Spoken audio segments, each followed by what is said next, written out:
ಟಾಟಾ IPLನ match number 45 Gujarat Titans versus Royal Challengers Bengaluru. ಈ match ಬಗ್ಗೆ ಮಾತಾಡೋದಾದರೆ ಗುಜರಾತ್ ಅವರು ತುಂಬ ಇನ್ಕನ್ಸಿಸ್ಟೆಂಟ್ ಆಗಿದ್ದಾರೆ ಈ ಸೀಸನ್ ಥ್ರೂ ಔಟ್ ನೋಡಿಕೊಂಡ್ರೆ. ಆ್ಯಂಡ್ RCB ಅವರು ಕಂಪ್ಲೀಟ್ಲಿ ಫ್ಲಾಪ್ ಅಂತಲೇ ಹೇಳ್ಬೋದು.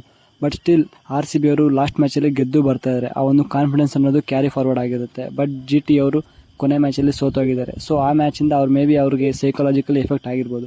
ಬಟ್ ಸ್ಟಿಲ್ ಈ ಮ್ಯಾಚಲ್ಲಿ ಯಾರು ಪರ್ಫಾರ್ಮ್ ಚೆನ್ನಾಗಿ ಮಾಡ್ತಾರೆ ಅಂತ ನೋಡಬೇಕಾಗಿದೆ. ಇನ್ನು ಈ ಮ್ಯಾಚ್ ನಡೀತಿರೋ ವೆನ್ಯೂ ಮತ್ತು ಪಿಚ್ ರಿಪೋರ್ಟ್ ಬಗ್ಗೆ ಮಾತಾಡೋದಾದರೆ ಈ ಮ್ಯಾಚ್ ಶ್ರೀ ನರೇಂದ್ರ ಮೋದಿ ಸ್ಟೇಡಿಯಂ ಅಹಮದಾಬಾದಲ್ಲಿ ನಡೀತಾ ಇದೆ. ಇದೊಂದು completely batting track or bowling track ಅಂತ ಹೇಳೋಕ್ಕಾಗಲ್ಲ. ಯಾರು ಪರ್ಫೆಕ್ಟಾಗಿ ಅವ್ರ ಪ್ಲಾನ್ಸ್ನ ಎಕ್ಸಿಕ್ಯೂಟ್ ಮಾಡ್ತಾರೋ ಅವರಿಗೆ ತುಂಬ ಹೆಲ್ಪ್ ಆಗುತ್ತೆ. ಬಟ್ ಪ್ರೆಸೆಂಟ್ ನೋಡ್ಕೊಳ್ಳೋದಾದರೆ ಪ್ರತಿಯೊಬ್ಬರು ಬ್ಯಾಟ್ಸ್ಮನ್ಸ್ ತುಂಬ ಫಿಯರ್ಲೆಸ್ ಆಗಿ ಆಡ್ತಾ ಇದ್ದಾರೆ. ಸೊ ಮೇಬಿ ಇಲ್ಲಿ ಒಂದು ಒಳ್ಳೆ ಸ್ಕೋರ್ನ ನಾವು ಎಕ್ಸ್ಪೆಕ್ಟ್ ಮಾಡ್ಬೋದು. ಇನ್ನು ಎರಡು ತಂಡಗಳ ಹೆಡ್ ಟು ಹೆಡ್ ಸ್ಟಾರ್ಟ್ಸ್ ನೋಡ್ಕೊಳ್ಳೋದಾದರೆ ಒಟ್ಟಾರೆಯಾಗಿ 3 ಮ್ಯಾಚ್ ಆಡಿದ್ದಾರೆ. ಅದರಲ್ಲಿ 2 ಮ್ಯಾಚಲ್ಲಿ ಗುಜರಾತ್ ಅವರು ಗೆದ್ದಿದ್ದಾರೆ, 1 ಮ್ಯಾಚಲ್ಲಿ RCB ಅವರು ಗೆದ್ದಿದ್ದಾರೆ. ಸೊ ಇವತ್ತಿನ ಮ್ಯಾಚಲ್ಲಿ ನೋಡ್ಕೋಬೇಕು ಯಾರು ಗೆಲ್ತಾರೆ ಅಂತ. ಅಕಸ್ಮಾತ್ RCB ಅವರು ಗೆದ್ದು ಅದನ್ನು 2-2 ಮಾಡ್ತಾರಾ, ಇಲ್ಲ ಗುಜರಾತ್ ಅವರು ಇನ್ನೊಂದು ಮ್ಯಾಚ್ ಗೆದ್ದು ಇವ್ರ ಮೇಲೆ ಅಪ್ಪರ್ ಹ್ಯಾಂಡ್ ಮಾಡ್ತಾರಾ ಅಂತ ನೋಡಬೇಕಾಗಿದೆ.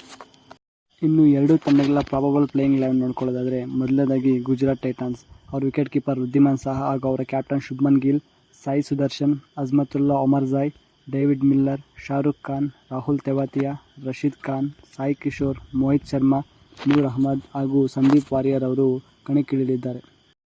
ಇನ್ನು ರಾಯಲ್ ಚಾಲೆಂಜರ್ಸ್ ಬೆಂಗಳೂರು ಅವರ ಪ್ರಾಬಬಲ್ ಪ್ಲೇಯಿಂಗ್ 11 ನೋಡ್ಕೊಳ್ಳೋದಾದರೆ ಓಪನಿಂಗ್ ವಿರಾಟ್ ಕೊಹ್ಲಿ ಹಾಗೂ ಅವರ captain Faf du Plessis, Will Jacks, Rajat Patidar, Cameron Green, Lomror, Dinesh Karthik, Swapnil Singh, Karn Sharma, Lockie Ferguson, Mohammed Siraj ಹಾಗೂ ಯಶ್ ದಯಾಲ್ ಅವರು ಕಣಕ್ಕಿಳಿದಿದ್ದಾರೆ.